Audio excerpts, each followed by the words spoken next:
Greetings, everyone. Thank you so much for joining us for this roundtable discussion. And we are going to be talking about the impact of virtual reality and augmented reality on human perception and society. My name is Lengitao, Communications Director, GatherVerse.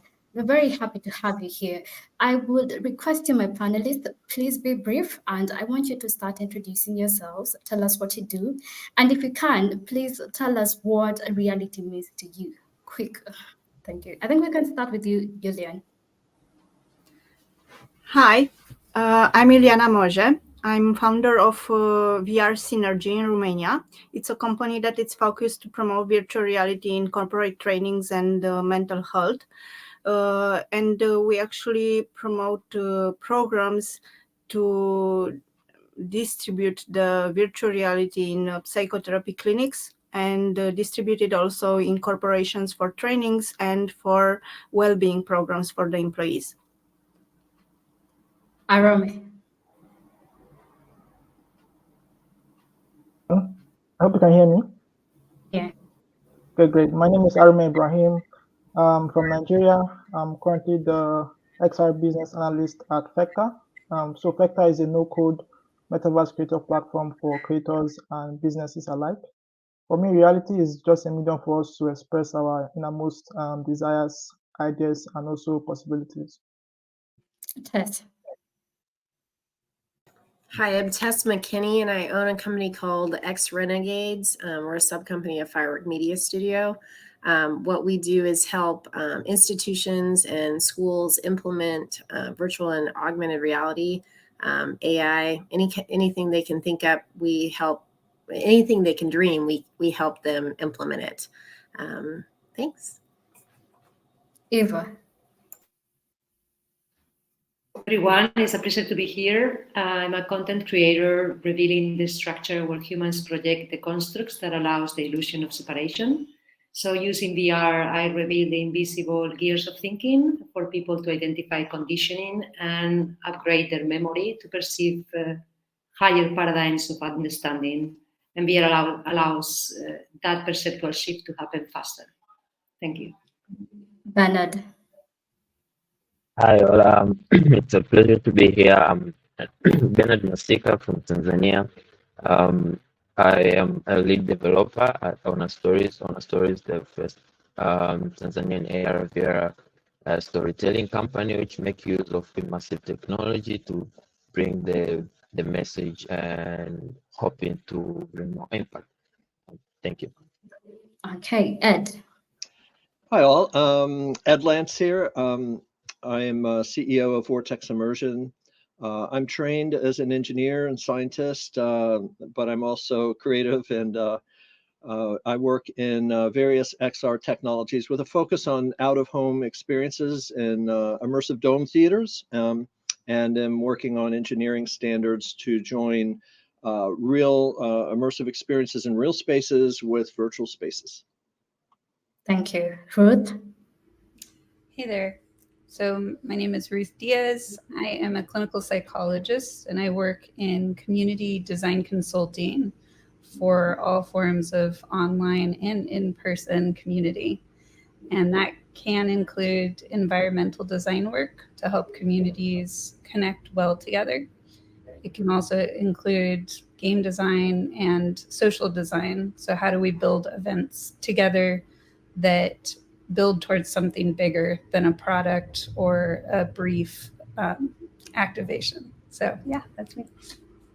Thank you so much. So let's dive into the matter. And Romy, I want to start with you because you're the one who defined for me what reality is. For us to talk about perception and reality, we have to understand what reality is and what reality is not. So how are VR and AR technologies changing the perception of our reality? Please go. So for me, I would say it's just a medium for us to understand terminologies, possibilities that we might not necessarily be able to. Giving an example for education, like so students can now be able to understand complex topics via 3D models and maybe curriculum that are converted into virtual experiences. So for me, I believe perception in VR and AR it's very important, and it's also a medium for us to know that content being created are not just imaginary, right? They are self-taught, they are inhibited, and are people's maybe potential dreams or desires. And the goal basically for me is for VR AR to be very inclusive. We're all here because we're passionate about the technology. And I believe with our voices and our experiences, we can really champion change across the world. Thank you, Arome, for that insightful contribution. Tess, you have mentioned you do something to do with AI and the intersection of XR. Perhaps we distill this question when AI is blurring the difference between what is real and what is not real. We cannot really tell deepfake being here and all this kind of technology that we now have a dilemma of deciding what is real and what is not. Please help me understand, how does XR technologies change this perception of reality? Yeah, I think it changes it by integrating our current persona and our current world with the overlays of fictional or imaginary kind of worlds. I think it's really helping. Like I recently I spoke to some people who were going to like support groups in the virtual world, and it was something that they had never been able to do in the real world because they didn't feel safe or they didn't feel heard or they weren't there wasn't an inclusiveness in that space. But because they're in the virtual world, they can change the persona of what they look like, or they're not judged on their skin color or their ethnicity or any of that.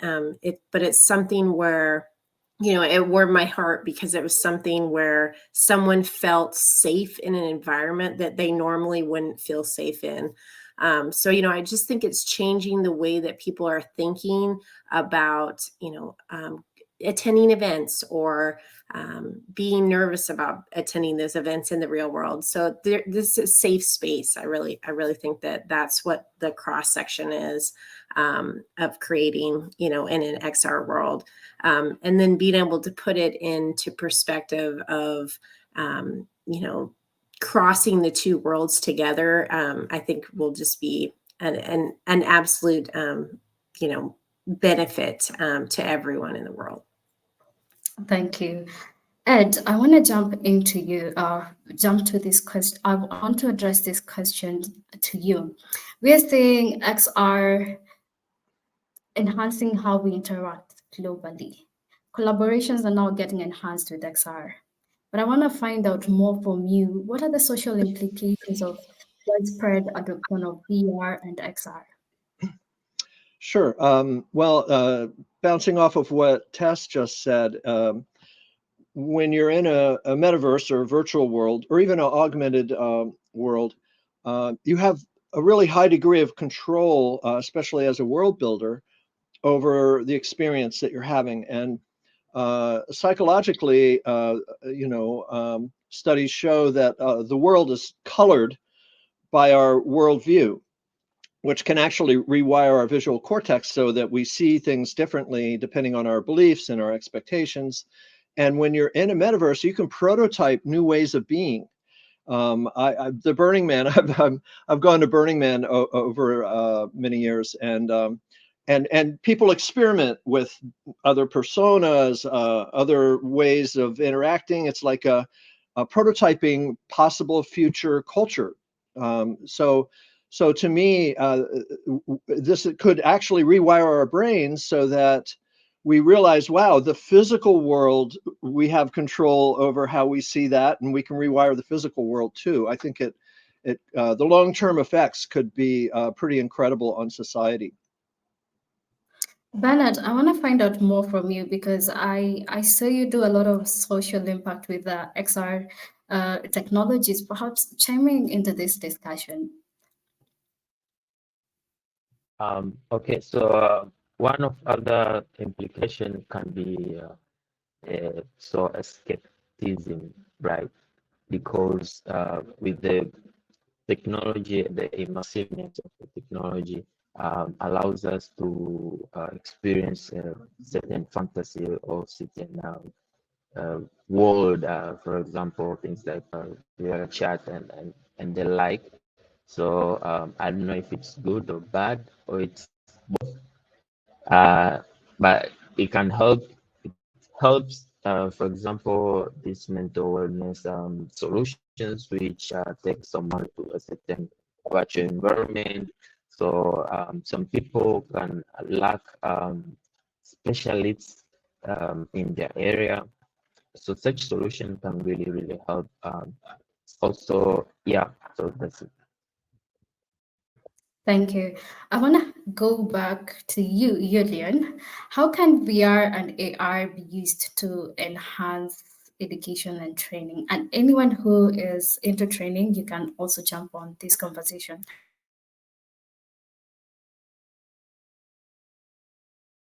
Juliana, please go first.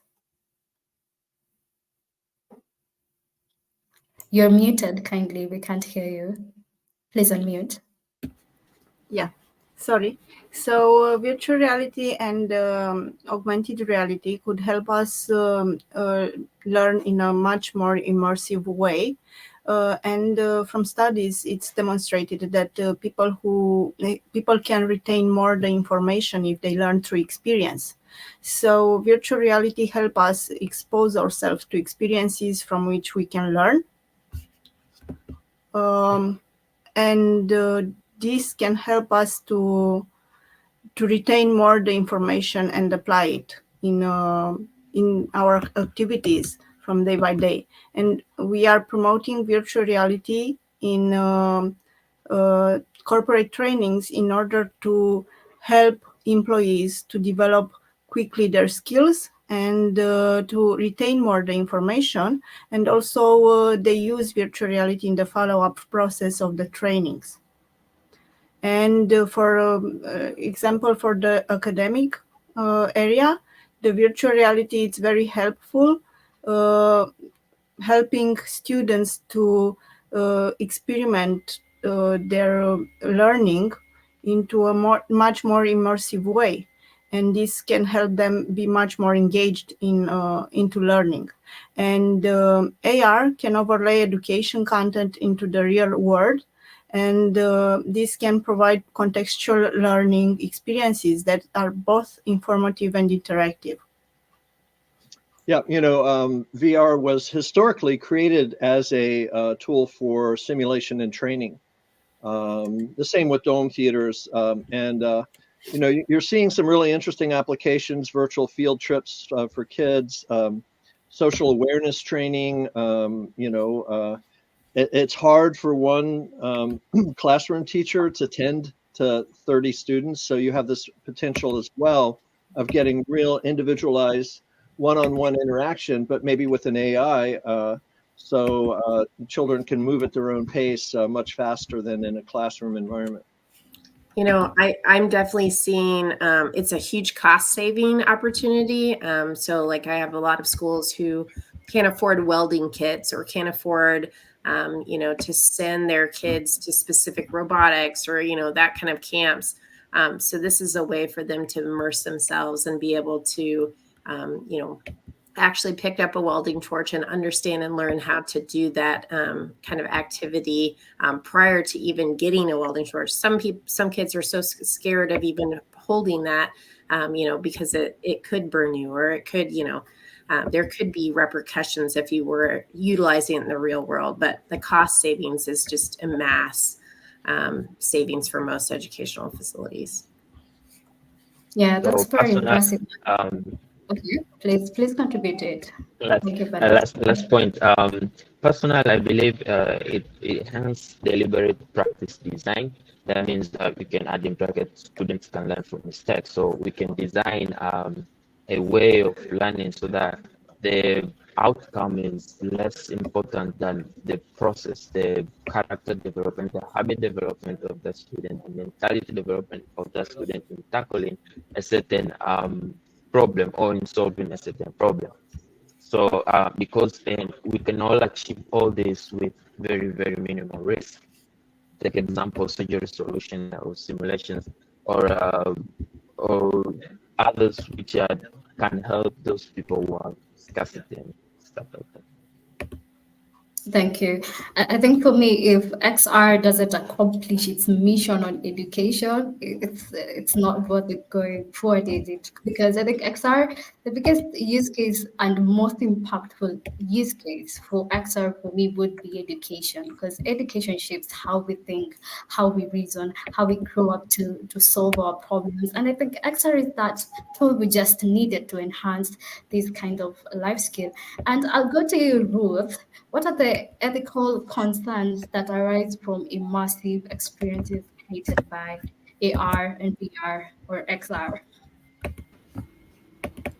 Yeah, I think that there's a tendency in the tech field to fail fast, and there is not as much oversight and internal budgeting in companies to consider the psychological impacts and prejudicial biases that developers are bringing to the designs of their experiences. When we put especially AI into that mix and AI is reflecting our inherent biases, we become ingrained in a loop that reinforces the physical reality that we're in now. The problem with that is that now we've gone from using this technology as an entertainment to a validation of where we're at. And I believe that these different technologies are gradients of shared dreaming, but it can also be shared nightmares.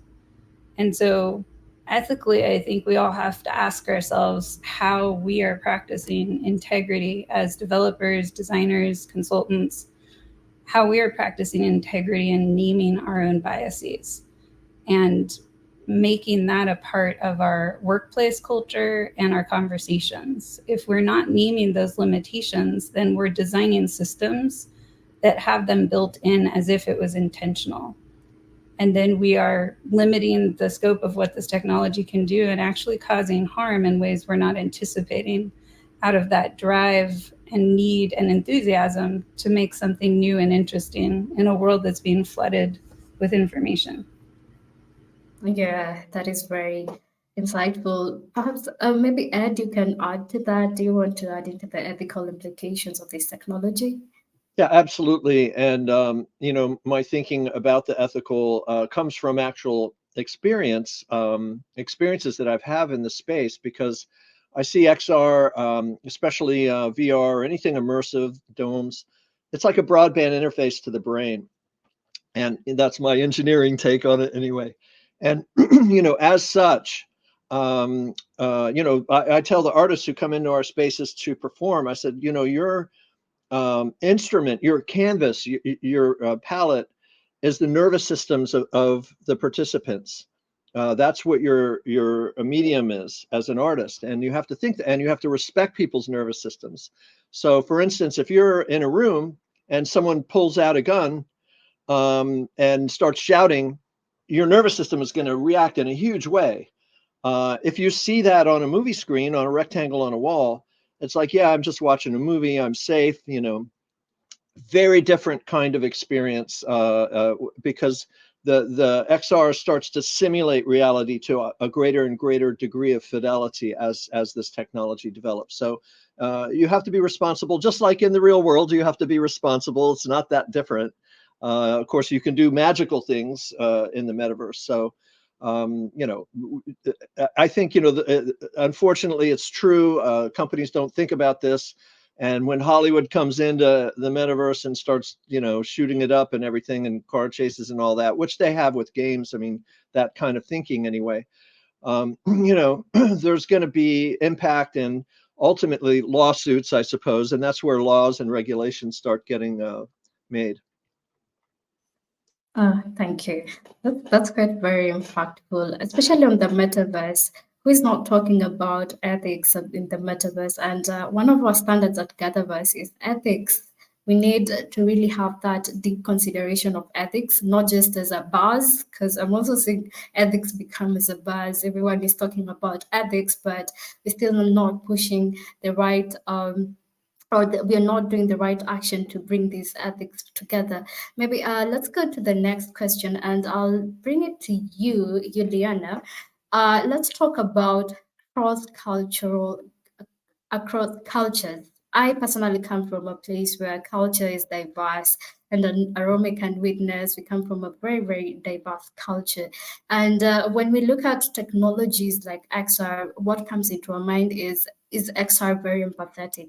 Does it understand that there are people from all over the world who are very different, who have so many cultures? And how does it bring in empathy? Juliana, please help us decode these kind of questions that we have. Yeah.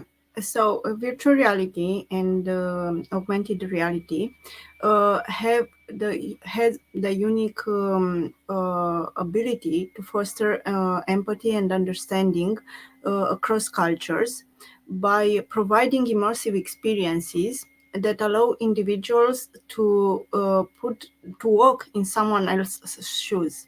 So, by experiencing life from the perspective of others in different cultures, users can gain much more deeper understanding of the challenges and realities of faced by the people around the world, or people that have difficulties or different context of life, not necessarily different cultures. They might be from the same culture, but they might experience some difficulties in life, and because of this they are less accepted in the society. So using virtual reality, you can understand better the perspective of the person that people tend to judge or to exclude from different contexts. Yeah, If I can, yeah, yeah, if please I go. can add, I would say one thing I would love for creators to understand is bringing our differences in cultures into the metaverse of VR. For example, we are from Africa, and if you load up a VR app, you definitely not see an African avatar on it. Right? So we need to understand that our cultures are unique and special, and we need to basically import those uniqueness into a virtual world. And I believe it will be more equitable and inclusive for everyone. Thank you. Tess, you can add. Hi. Yeah. So I've been helping or working with some people who developed a platform for indigenous populations or indigenous people, Native Americans to be exact, where their elders are teaching their youngsters how to interact with each other, kind of what their rituals were, what their past is like, because a lot of young Native Americans are not getting that same teaching from the elders, and so it's a way to preserve how elders are teaching their young. And it's all in VR, and it's an immersive experience, and it's by Kaleidoscope XR, but they're doing this amazing thing where it's saving and preserving history, and it's helping that culture kind of survive and continue. So I just think it's such a powerful thing for culture and VR to be able to thrive in those kind of situations. Thank you. Brooke, do you want to add to that? I Yeah. would. Oh, sorry. That's okay. So similar to Tess, I also work with different groups who are working to promote empathy and cross-cultural awareness. An example I have for you is a world that was built as a prototype in Horizon Worlds on DACA recipients. DACA recipients are people who have come to this country and do not have legal citizenship, and usually came as children without necessarily much choice. And so they're unable to apply for citizenship because they don't have a legal entry. We created a journey for them to experience re-entering the country when they leave, and applying for a legal entry experience through an airport. And what we found was this experience was designed to help them turn their empathy down. Because when I'm coming through and I'm being treated as other and hostile and an outsider, I need to not be feeling all the feelings everyone's feeling around me. What we also found is that this empathy experience was greater for people who don't have that othering in this country. So for people with privilege, this was a very deeply uncomfortable and sad experience to be stopped at each checkpoint and interrogated and potentially be deported. But for the people who needed it as a strength training, they had to learn how to turn their empathy inward and maintain calmness and presence. I have Yeah, one. yeah. Oh, go ahead. Yeah, I have one quick thing to add on the empathy topic. Is what we've noticed is that storytellers, their palette has expanded because in VR, XR, you can evoke brain states that are very difficult to access through film and television. So things like a sense of awe, which is known to enhance one's empathy, pro-social behavior, less fear of the future, this sort of thing.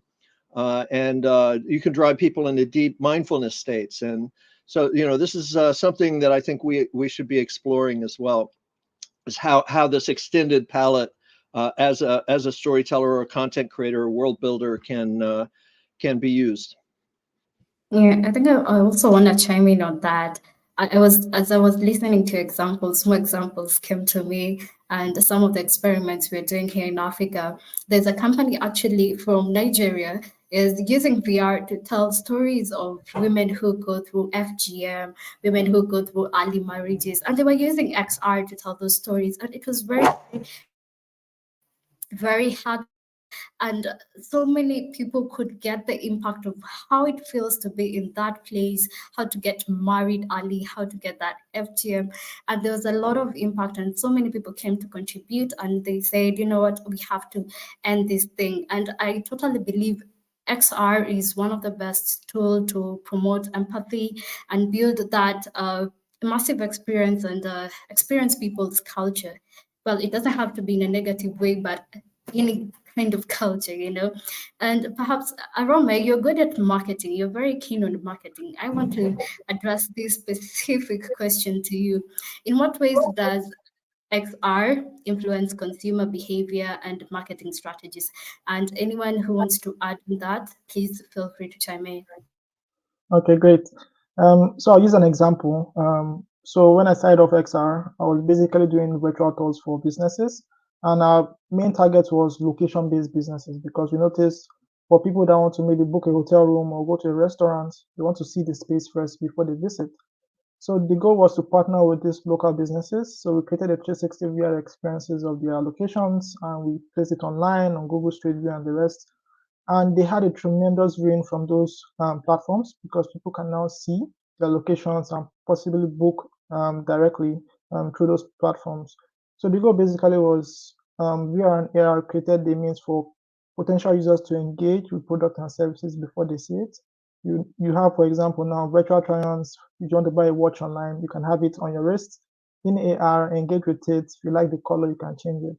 So consumer behavior has been influenced a lot by emerging tech, and I believe the future is just endless. What we can do is it's amazing. You could have like a virtual holographic avatar in your living room, testing out a dress you would love to buy from maybe H&M or Zara, and I believe it's just a matter of time, basically. Oh, thank you. Anyone who wants to chime in into the marketing side of it? Bernard. I don't have a good background in marketing strategies, but I know for sure AR and VR can really boost the sales. For example, who else can relate this situation? You go to a restaurant, you are presented with a menu, you find a food menu name you like or you're attracted to, but you have never eaten that food, or you wish to know how it looks like before you can actually order it. So most of the time you end up asking the waiter or waitress and rely on his perception or explanation. Or if you could scan and have the food's phone on the table in an AR mode, so you can actually see the recipes and how they look like, and see if it will attract you to buy or something like that. So more customers or consumer might go to that particular restaurant because they know they'll get this more freedom of choosing, and knowing, just the fact that knowing it before like having it, and avoiding that way. You know, Okay. I Yeah, think yes. Oh, sorry. I think, it's a benefit for everywhere. I know Apple Vision Pro, they're starting to put them on airplanes. And so they'll have, I'm sure ads that pop up that 7 years ago, that's kind of what I was like, oh, well, man, wouldn't it be cool to put a headset on and then have in-person ads, that pop up every so often or whatever. But, visiting other places, especially for schools, it's, having someone put a headset on and touring your school before they even get there, or they're choosing schools. A lot of students can't go to, from Nebraska, couldn't go to Caltech. They just can't fly there, so they want to be able to, see those campuses, and that's definitely a good way to attract students to your campus or to your school. So I think it's a huge marketing. We haven't even started. Like, it's just on the cusp of what it could be in the future. Neuromarketing on steroids. Yeah. Yeah, that's very brilliant. And I think I want to, not because you mentioned Vision Pro and all these VR headsets, are we expecting to see, do you normally see how we watch on YouTube and there are ads popping, or you're listening to music on Spotify and ads are popping? Are we expecting this kind of revolution whereby we will be in the VR and people will be forcing ads on us? Are we expecting that? Please, anyone help me decode this kind of As long puzzle. as long as there are people, there will definitely be ads, no matter the platform. It's just a matter of time, basically. I mean, And even if in the metaverse, there's ads all the time. I mean, there'll be ads everywhere. I mean, it'll just be like being in the world and you see a billboard. I hope not. I hate ads. I do not like them. They're something we have to have, so in order to succeed. Sure. and please tell us more. What do you think?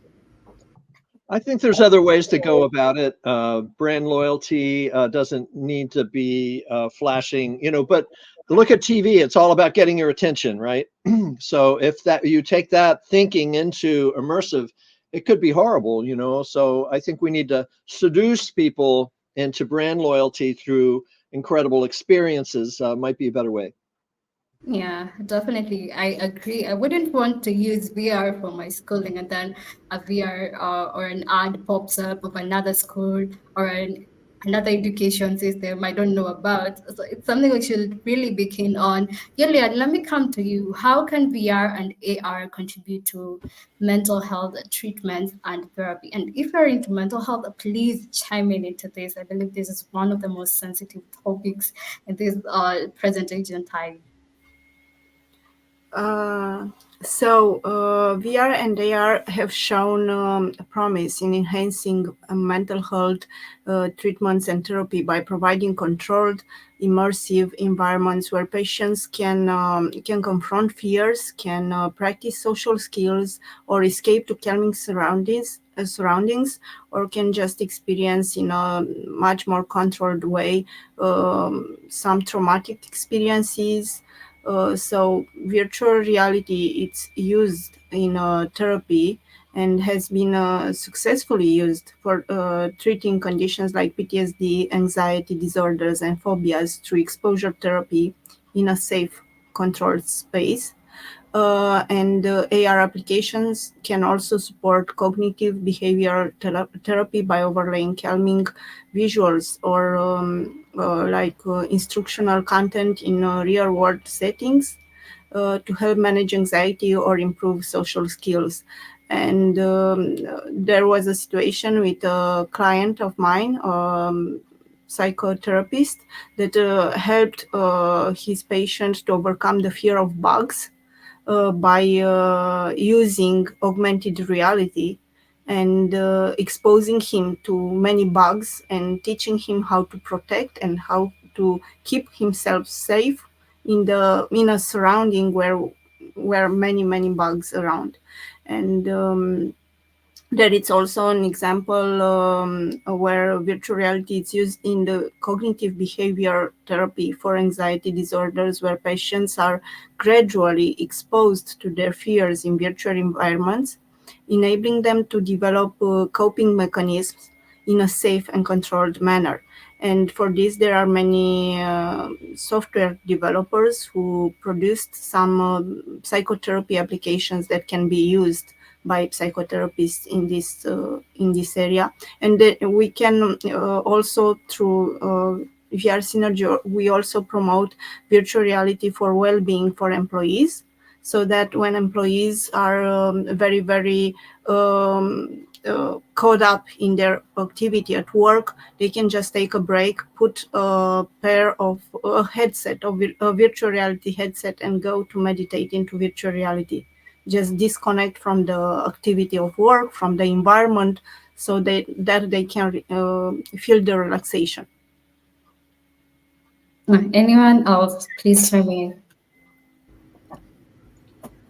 I guess I can go. Yeah, Ruth's the PsyD there. Yeah, she's the one. So yeah, I think for those of us privileged enough to have a therapist, and I've done my own level and share of therapy in my lifetime. If you think about it, best case scenario, you're going to an office or meeting with a therapist online for an hour per week. And that really means 45 minutes. And in that time, you're supposed to somehow download and upgrade your interpersonal skills, your ability to relate to yourself and the world in a very concentrated amount of time. AR and VR allow for scalable mental health solutions that have never been possible before. And so an example of this is creator communities that are using virtual spaces to work through their shadow, what I call shadow projects or shadow worlds, where if you think about a traumatic experience that you maybe had in your history, I've been privileged to mentor and support dozens, maybe even hundreds of individuals over the years in building piece by piece part of that experience and also who they are now. And sometimes those are released publicly for other people to see. One example is somebody who experienced 20 years of domestic violence and emotional abuse, who left that experience but believed they could never evolve or have a voice. And they built a world over probably about 9 months with a lot of support and mentorship that was all about fire and burning.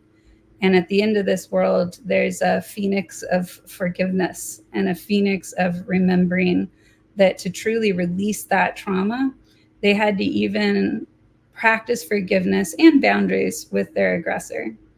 And I think that the way that that world impacted them and was kind of their thesis or presentation of their own healing, but also having taken many people through that journey who I didn't know. I just had an instinct that they might benefit from it. But several of them were actually currently in domestic violence situations. And they would admit that when they found that phoenix and realized that they had lost hope of ever getting out of these moments. And so I think about it like applied mental health, which is what a doctorate in clinical psychology, a PsyD, is. It's about applying it and practicing it in those bite-sized pieces. And I want to present a question as I finish this, is when we aren't designing mental health awareness and education and social skills into our experiences, if AR and VR is amplifying whatever we're putting out there, what are we telling each other about our humanity and about the need that we all have to learn and grow and feel our feelings on purpose? And that's my message to developers and everybody who's interested in metaverse and this technology, is if we're not intending a very dynamic and diverse representation of mental health, what messages are we really teaching each other about it? That's a good one, Ruth. I totally get what you're saying and agree 100% that when we're creating, it's like conscious creativity. You know, when we're creating experiences or stories or whatever, you really need to start designing as if, like I said before, you know, respecting the nervous systems of your participants. So positive social impact, it's really important to keep that in mind. But with regards to the clinical applications, imagine taking the faces of your family or whatever and mapping them onto avatars and working out scenarios, you know. But I think one of the most impactful things that we can do is keep people out of crisis, mental health crisis, through apps. I mean, AI, imagine AI monitoring your biometrics, and you're about to send an angry text and the AI whispers in your ear, Ed, you might want to take a deep breath right now.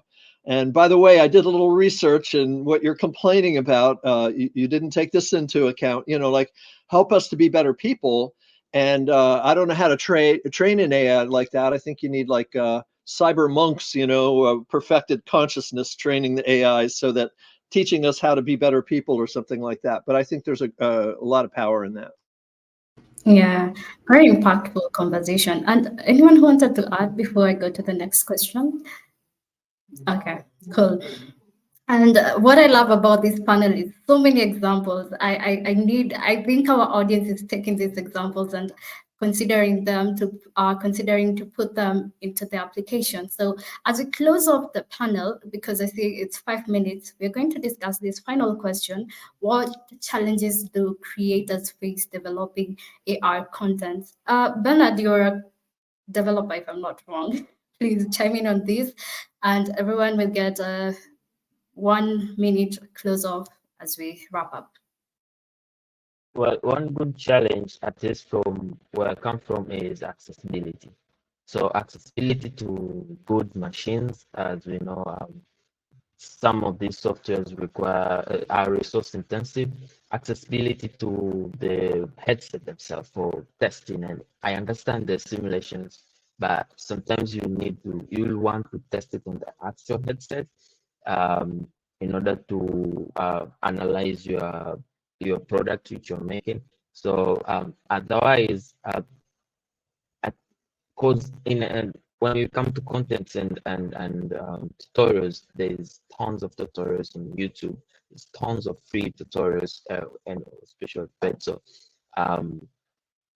that which makes a very, very, very good opportunity to explore this area. Oh, thank you. So everyone, close off task, please close us off.